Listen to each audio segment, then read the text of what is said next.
What's up? Welcome back to Two Plumbs Up. Got my boy Nick here. He enjoyed asking me questions so much last time. He has generated a bunch of random questions that may not even have to do with plumbing. I am not certain what he's about to ask me, but we're gonna go for it. What you got for me today, Nick? All right, we got a bunch of questions involving cryptocurrency, religion, philosophy, stuff like that. Excellent. Ready? Let's go. All right. If the government can print money, why do we still have poor people? Because they can print money. Because they can print money. So over time, what happens is they debase the currency, and the value of the dollar keeps decreasing, and the value of goods keeps going up, but people don't earn anymore. And all the money that you used to make, like if you just save it, like let's say for instance like a savings account.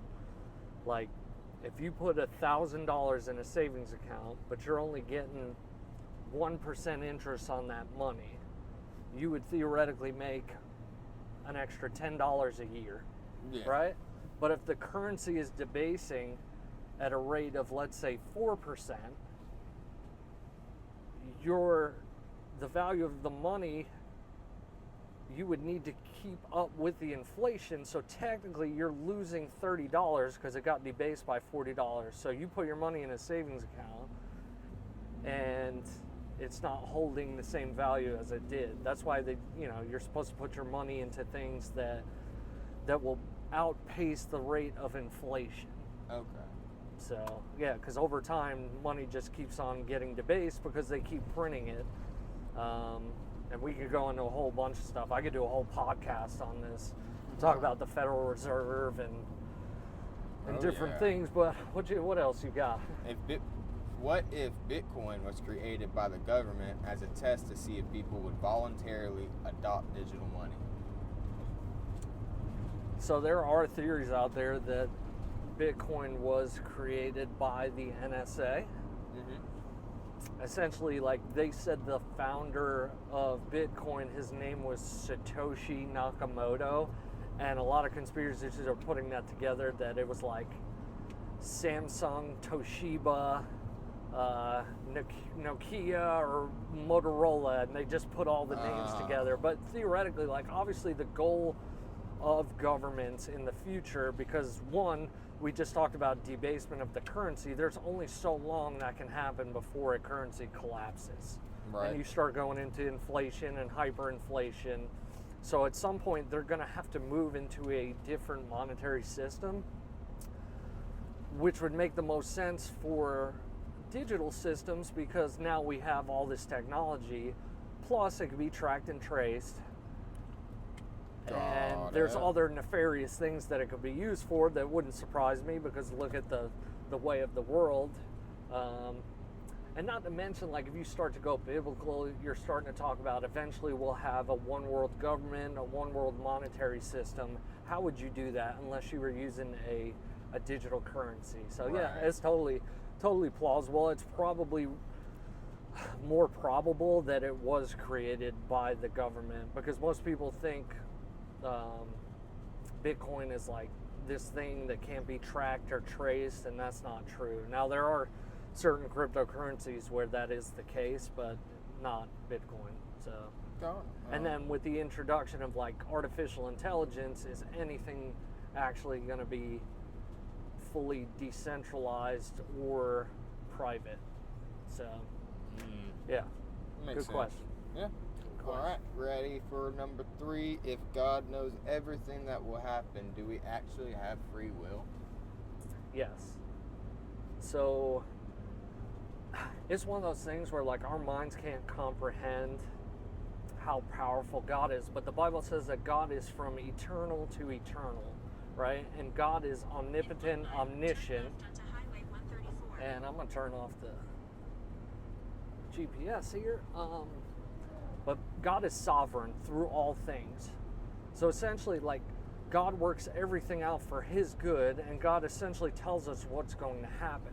So within even having our free will, we do have the free will to make our own decisions, but God is so sovereign and powerful that he already knows past, present, future, etc., because he resides in all of them, that he can essentially, from what we can comprehend, take our decisions and use them for his good anyway and his plan. So that's how that would happen there. And we just can't fathom the power or the awesomeness of God. It's just not comprehensible by the human brain. But God tells us in his word basically all of this. So All right. And if God created humans, then who created God? So like I said, God is eternal to eternal. That nobody created God. God is everlasting. He was there. He's already here. Yeah, he is, was, and is to come. Like, he's everywhere at all times. It's just something we can't comprehend. It's not like, you know, like with science, they try to give this explanation, like there was like a big bang and we came from a rock or monkeys or anything like that. But like, when you're talking about an all-powerful God, he didn't need to be created. He already was. And we just can't fathom that. Okay. If two people owe each other $100 and keep paying each other back, did anyone actually make any money? Two people owe each other $100 and keep paying each other back. Right, say like, hey buddy, I know plumbing, I'm gonna do your sink for $100, and then he comes and does my brakes for $100. And somebody's always gonna be in the hole for $100. Right. So no, I mean, it's just a never-ending cycle of owing each other. That's kind of a dumb question. All right. If a business can make something for $2 and sell it for $20, at what point does profit become exploitation?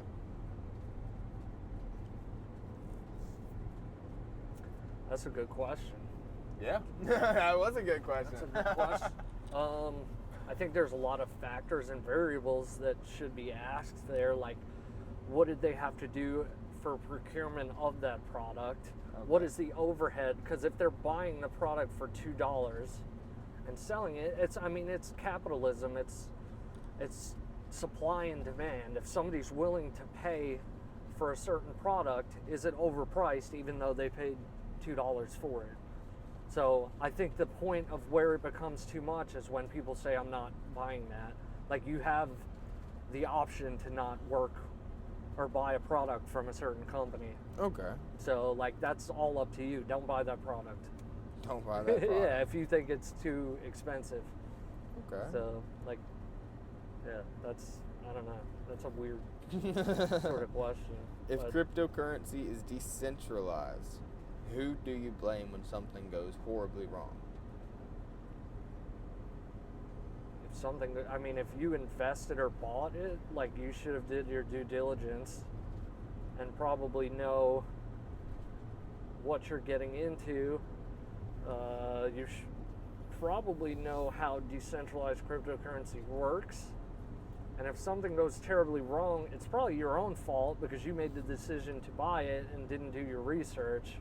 A lot of guys will blame like the creator or the coder or whoever, made the product itself, because there are exploitations, there's bad code and stuff like that, but that's a risk that you're taking. That's why cryptocurrency is high risk. Okay. High reward, high risk. More high risk. Makes sense. But you can minimize risk with knowledge. So if you learn what it is that you're trying to buy or what it does, etc., like, that's on you, bro. That's your decision. And I've got burned plenty of times. So it happens. Yeah. All right. If a company makes record profits but lays off employees, is the company successful or is it failing its employees? See, those are such vague questions because, like, you're not giving me definitive reasons as to why they were laying off employees. Like, they made record profits, but are those employees, like, useful? Like, what, you know what I mean? Did they implement, like, new systems and software to where they don't need those employees. You know what I mean? Like Right, that that's makes just sense. kind of a bad question it's to kinda like, why are you answer, because I laying could them off? speculate, but I don't want to. I mean, if it's for nefarious reasons, obviously, like, you Okay. you should take care of your employees. Would you rather have $10 million today or know the exact date you become a millionaire? Show me the money, bro. Show me the money! Why would I wait? And then you said become a millionaire. You're Yeah, already, what if you're you're already only telling a me 10. millionaire? Yeah, that's a dumb question too. Yeah, that is a dumb question. Because I'm just gonna take that 10 million and park it, and make way more than 10 million. So, if everyone suddenly became a millionaire in the economy, would anyone actually be rich? I mean, yeah. Because there's a likelihood that will happen.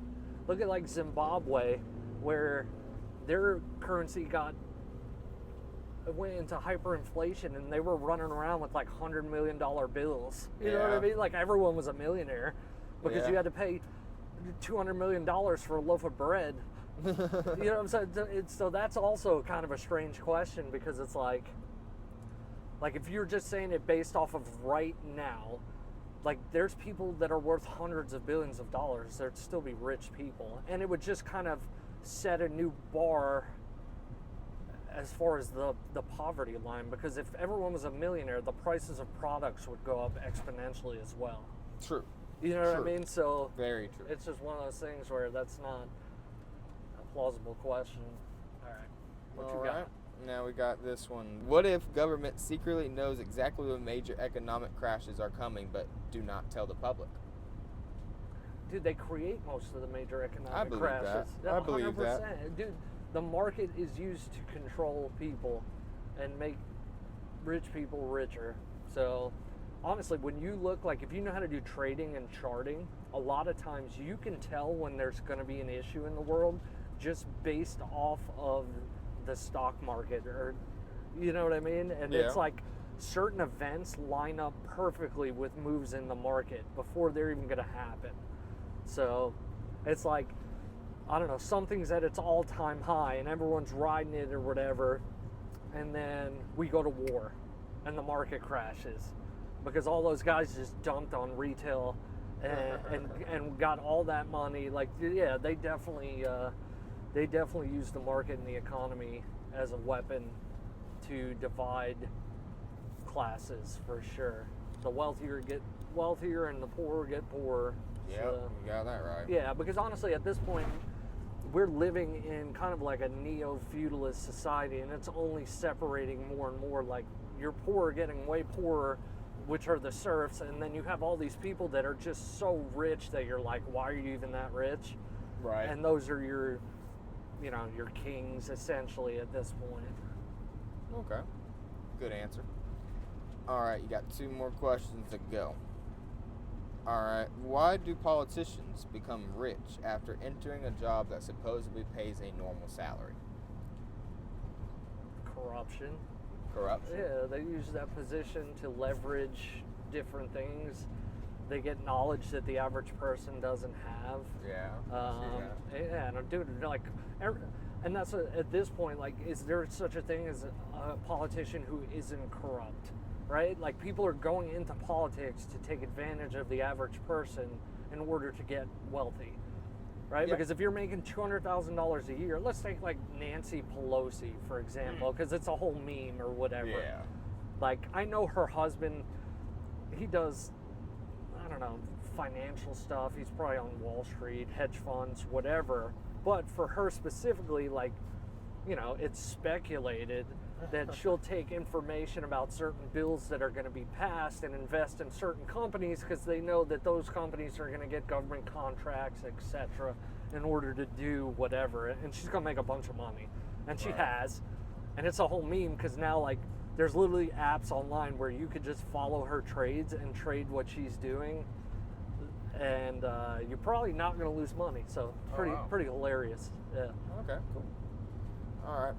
Last but not least, Could a country theoretically pay off all of its debt, or does our modern economy require debt to exist? No, we live in a debt-based economy.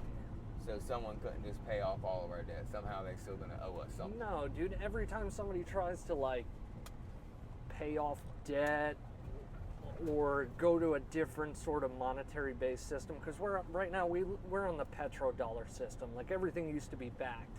It's not backed anymore, so your money's essentially worthless, right? It's worth the value of what somebody's willing to pay for a product.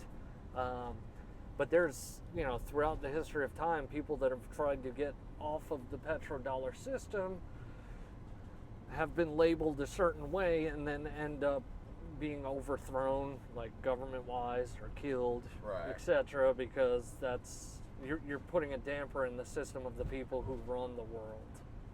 So makes sense. Yeah, no. So Is it possible? Yeah, you would have to create your own system based off of something other than a debt-based economy. Okay. But is it possible or plausible at this point? No, dude, because there's large militaries that are controlled by people that affects their bottom dollar, and they would never let that happen. No. So, and I don't want to throw out examples here because I don't want to be on some sort of watch list or something. I mean, I'm probably You're watching this right now just for talking about it. Screw 'em. Excuse my French. But dang, bro. Jeez. They need to pave this road, but that's all we got for today. Cool. Yep. Awesome. Yeah. I love the random questions. Yeah, I Gets do me too. talking. But, They're pretty fun. hey, like, subscribe, share. We do a bunch of videos. A lot of them plumbing. We might just talk. We're in a van, driving job to job, doing whatever. We appreciate you. Hope everyone has a wonderful day. And I'm going to give you 2 plumbs up. Have a good day.